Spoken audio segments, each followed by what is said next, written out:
Salam dostlarım, nasılsınız? Bu gündən video çəkirəm. Dostlar, sizə söz deyim.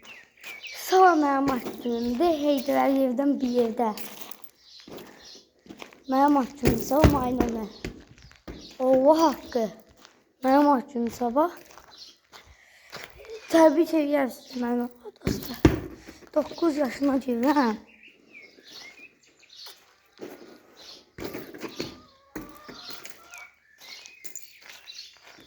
Neyse. 9 yaşıma girəm ha. 9 tane top seviyeceğim. Seviyeden ya da sevemeyeceğim. Bir,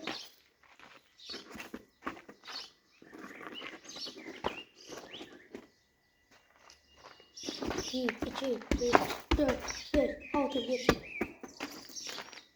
İki tane kaldı yapalım. Sana eve gelmeyip şey kazandık biz. 1, 2, 3. Şimdi.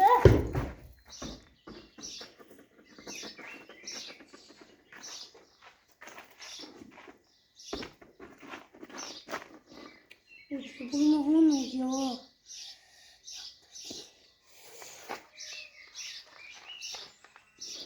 Bir, iki, üç, dört, beş, altı. Sen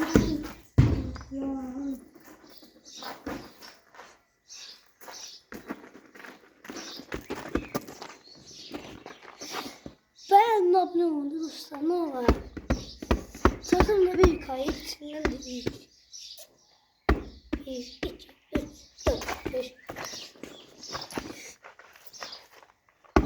1, 2. Yüzü güzel vesile kazandı da. Ben güzel ve neyimler bir deşi.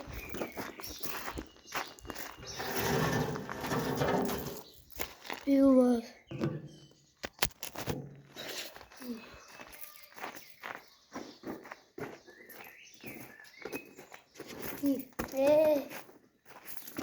Bir. Oy dedesi. 1, 2, 3. Buraya da yakışıyor. 1. Neyse. Bir an bakalım. Ronaldo'ya dikimi vereceğim. Son getirir dostlar. Bir YouTube ettiğinde ben şimdi düşür yere. Haydi. Uçmadı. Birinci de hayal yedim ona.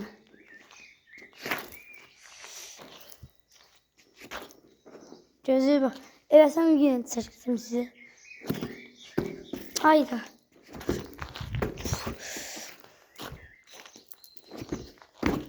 Oy, öğrenmiştim ha.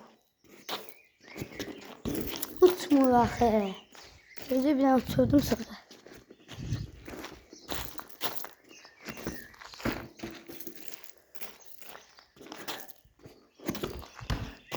Atı ve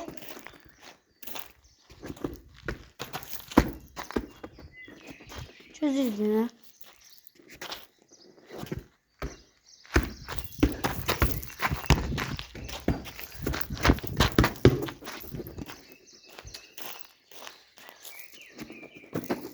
Bakın, elim güzel bakın. Bu bir sende kameramda. Bakın. Yukarıladım ya, top bakın. Şimdi göreceğiz.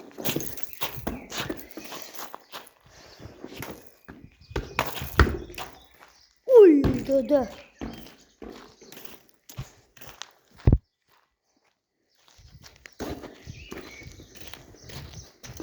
Sağ olun.